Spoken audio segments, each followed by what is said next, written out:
Hello and welcome. Alright, you made it through lesson 1. Hopefully that was not too bad. And now we're going to move on to lesson 2. We talked about roots. Now we want to know how to actually find the root of a word. Because, as we said, this is the most important thing. You can't do anything else without this. So, let's move on. The goal of this entire lesson is to end up with 3 letters, usually 3 consonants, after we've removed all the add-ons. And we can be fairly sure that that is the root of the word.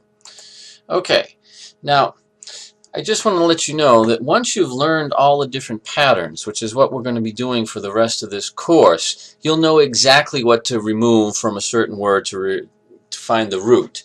Right now it's a little more of an art than a science. We're going to give you some general guidelines. But remember, you'll understand exactly why all these things are added on later. Now it's a question of simply when you have too many letters on your word, which do we keep and which do we throw out? Okay, so let's start with the most obvious things.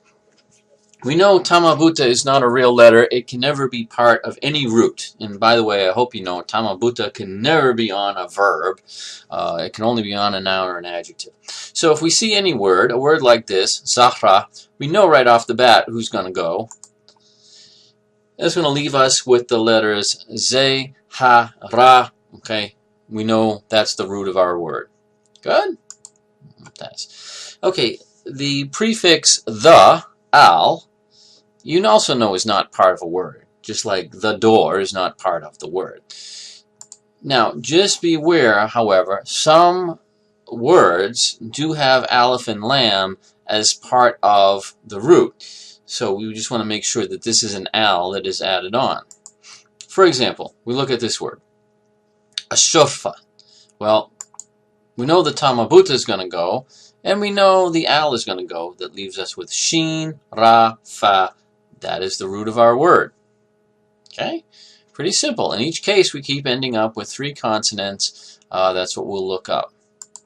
So, the next thing is if the word happens to be a verb, we're going to remove all the prefixes and suffixes from that. I mean, we know that in the verb to write, for example, yaktub, nektub, yaktabun, aktab, all those prefixes are things that are added on. So here we have examples of verbs.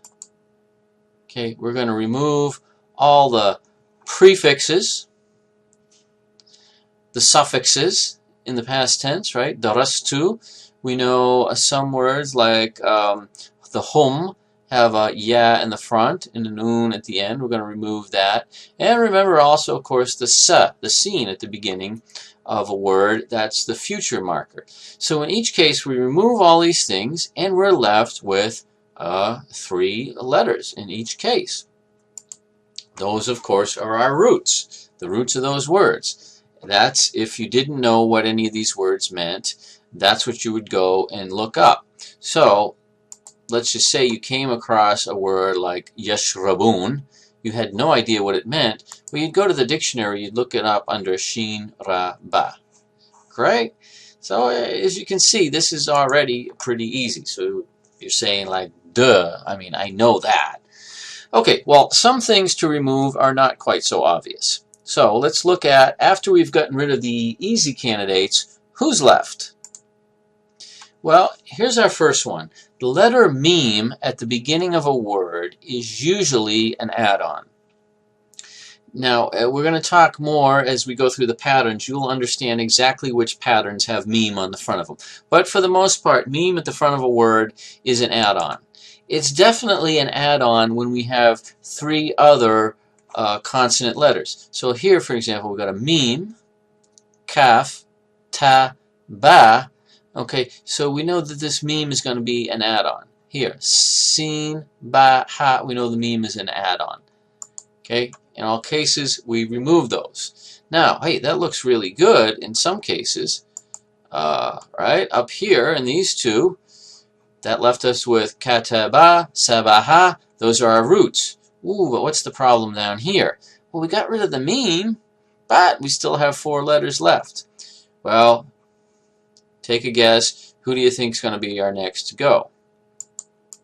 Okay, well, obviously, the next to go are the long vowels. In general, the long vowels are add-ons. Now, the way you can tell is, again, our goal is to end up with 3 letters, preferably 3 consonants when we're done. So in this case, if we take the vowels out of both these words, kataba, shagala, we end up with 3 consonants left at the end. And yes, those are our roots. Very good. Now, the next is that ta at the beginning of a word is often an add-on. You notice how we went from always, usually, often. For the most part, it is going to be an add-on. So let's look at some cases. Well, here we have 4 words. Now, I bet right now if I asked you which ones do you think have ta as an add-on, you could guess. Well, it's obviously these 2, because when we remove the ta, we end up with 3 consonants. Ka, da, ma, sa, la, ma.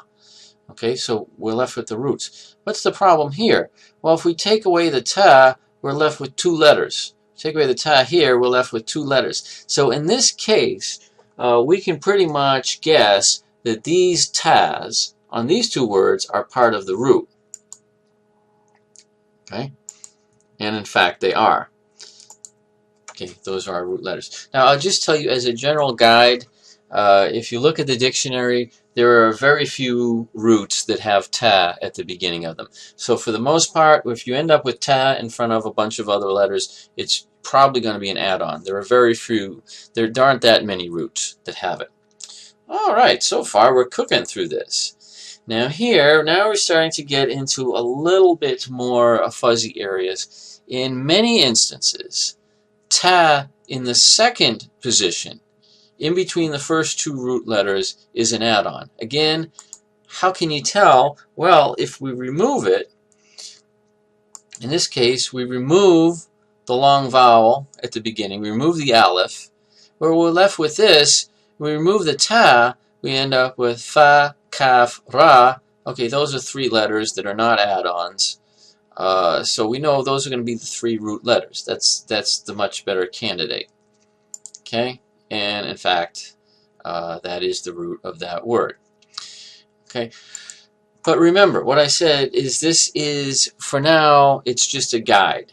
What we want to be good at now is finding the roots of the word so we can work on them. Later on, you're going to learn why all those things were added. Why was a ta added in between those 2 letters? And believe me, you'll know those patterns very well. But for now, it's just a guide. So I know what you're all saying at home. Oh, yes, I do. Yes, I do. You're saying, let's try some of these. This looks like real fun. Okay, here's a word that most of you have already figured out what the root of this is. Well, the al goes away. The tamabuta goes away. Ooh. We know mean is at the beginning is usually an add-on. There's our root. Kataba. We looked that up. You already know what that root means. Kataba means it has something to write, something to do with writing. You already knew what that word meant anyway. Al-maktaba, the library. Okay. Here's another example. Ooh, what is the root of this word? What 3 letters are the root? Bet most of you have already guessed it before we go through the process. Well, we can tell that this is conjugated as a verb. This is another reason why it's very important to know your verb conjugations. We can tell that this is conjugated as a verb, yasafarun, and particularly it's conjugated for whom, they. When we remove the conjugations, we're left with that. Ooh, but that's still not all of it. Well, what's the next thing to go? Is, of course, going to be the aleph, the long vowel. This is your root, safara. That's where you would look this up. You may already know that safara has to do with travel, and in fact, that verb there said, they travel. My goodness, isn't this fun? If you are ever looking for a fun party game, you got it. Okay, How about this one? Let's just jump right to it. What are the three root letters? Yes, exactly right. We're going to take away the meme, take away the wow. The three root letters again are kataba. So again, you know this has something to do with writing. Now the great thing is, by the time we finish this course, actually by the time we finish the next unit, you will know exactly what that word means without having to look it up. How about this one? A little tricky. What's the root? Okay, again, we're going to go through the steps, but it's better if you can just look at this and know what the root is. And trust me, we have a lot of practice set up for you on this Blackboard site, so you will get good at this. Well, we know the aleph are going to go away, right? We know that one of the tas is going to go away because, again, a ta stuck in between two of the root letters is an add-on. So you end up with that.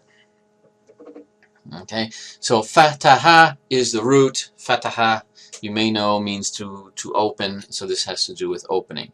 And again, you would know exactly what that meant once we learn the patterns. So now, why is it that we want to be able to do this? Well, there are many reasons why we want to be able to learn the roots. One of the basic ones is if you can tell what the root is, you can get a general idea of, just from the context of what it probably means. So if you have a sentence where someone is saying sa'athab ila masbah, and you know sa'athab means I will go, al is the.